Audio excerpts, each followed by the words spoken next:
Good morning, guys. Good morning. Good morning. Once again, welcome to South Africa Lately, a channel that discusses South African trendy news. We do, however, grab here and there from international news when it is trending enough to be brought here. Please do understand that I'm not a politician. I do not have deep knowledge in politics. However, I am a South African citizen who's also a voter, and I do believe that my views count when it comes to political affairs of our super gorgeous country now. Hey, we have to talk about this. We just have to talk about this, and I'm looking forward to seeing your comments in the comment section on this end. And if I get the time, I'm certainly going to respond. But if I don't, I'm going to try and make time to react to your comments. Might be not the same day or the same time, maybe later in the night. If I fail to do that later in the night, and I'll certainly do it maybe the following day. Now, I'd like us to talk about President Ramaphosa. I personally feel like he has lost the support of his NEC, first of all, is losing support of the other leaders within the ANC, because I don't know, it's just a feeling that I have. And I feel like his strongest support even comes from outside the ANC, from other political parties like your DA, Patriotic Alliance. I don't know, I might be wrong on that one. Kindly share your different view in the comment section. But most importantly, what I want to talk about, I don't think President Ramaphosa will finish his term. When I heard the statement made by the Minister Gayton McKenzie in his anger moment, I was like, no, this sounds like, if I didn't know better, I would say he's threatening the president there, like on that screen, like, you better do whatever you can do to keep me in that position. As much as I'm defending myself out here, I know the situation is bad, but when, because I know your stuff and I'm protecting you, you have to make sure that you protect me. I don't lose that seat. I work day and night for the people of South Africa. I make sure that this portfolio shines, because I've been given opportunity by President Ramaphosa that the last thing I wanted to do was to humiliate him and let him answer things on my behalf. So you don't know if for some reason I'm going to the ground and I'm no longer minister. You don't know what's coming. So Yella Baiza, now let me tell you something loud and clear. That time when colored people are second-class citizens is over. It's over. That time when colored people's children's CVs are being thrown in the bin is over.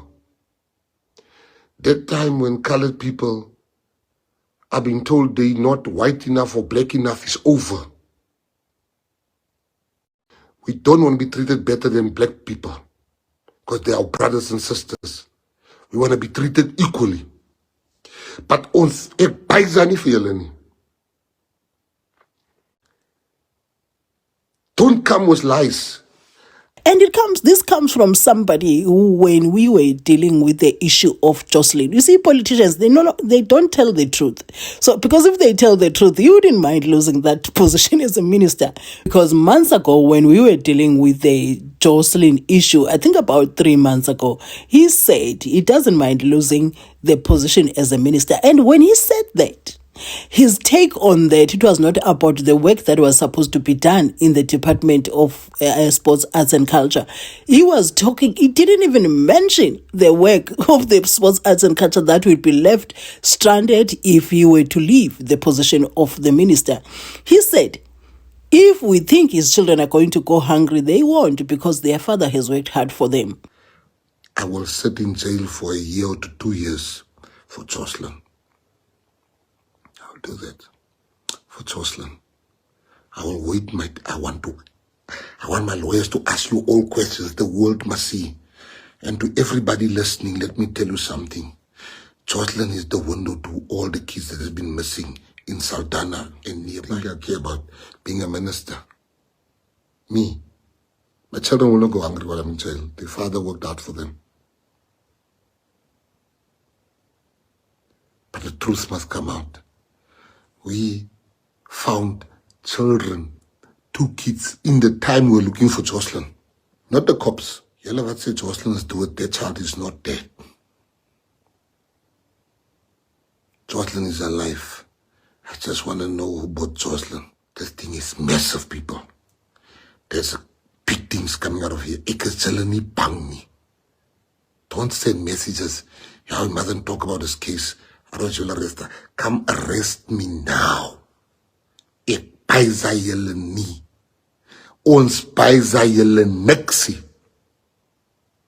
So now when I see him now threatening the president, because that's how it sounded. I might be wrong, guys. Please do correct me in the comment section. Because that sounded like an unspoken threat, you know. He said, you're going to see if you remove me from this, if I get removed from this position. Like, his whole thing was like, he's threatening either the president or the whole country that you are going to see chaos. And then I was reminded of other people that, you know, yo, guys, the country is busy. You know, also there are people that we support politically. They do things that shock you. But I support this person. Why is this person doing like this? But because this person is a better option for me. I'm talking about voting now. Why are you doing this? You know, it's like everybody's feeling like they are losing control, or maybe they want to have a bigger pie coming. Those are my thoughts. So when I'm saying things, the smaller coalitions, I'm talking about now the local government coalitions, the provincial coalitions, they don't yield the results that we desire. There's always squabbles, push and pull, or either the 2026 local government elections or the 2029 national government elections. So it's like people are fighting for more recognition, a bigger piece of the pie. So it's only time will tell where this is going. And currently, when you look around, generally when you look around through your mind and you browse through political parties, you don't see the strong one that can actually lead this country all by themselves through the 2/3 majority. You don't see it. Maybe it's only me, but I'm in that point that I don't see anyone solid enough, including the ANC. So time is going to tell how they battle this out, who's going to come out victorious. Because I'm still saying we are not ready as a country in a situation where there's a coalition. Then it makes me think that we are not ready for coalitions. And look at the government of national unity. Yes, there are things happening there as far as the revelation of the truths, because now the truth are coming out, because the power is divided. No one is covering for no one successfully, because even if they try to cover, it's always in the open for everyone to see, and we don't really talk about it because maybe we're scared of something. And as the one that I'm bringing, I feel like President Ramaphosa now is that emperor that is naked. You know, that's how I feel.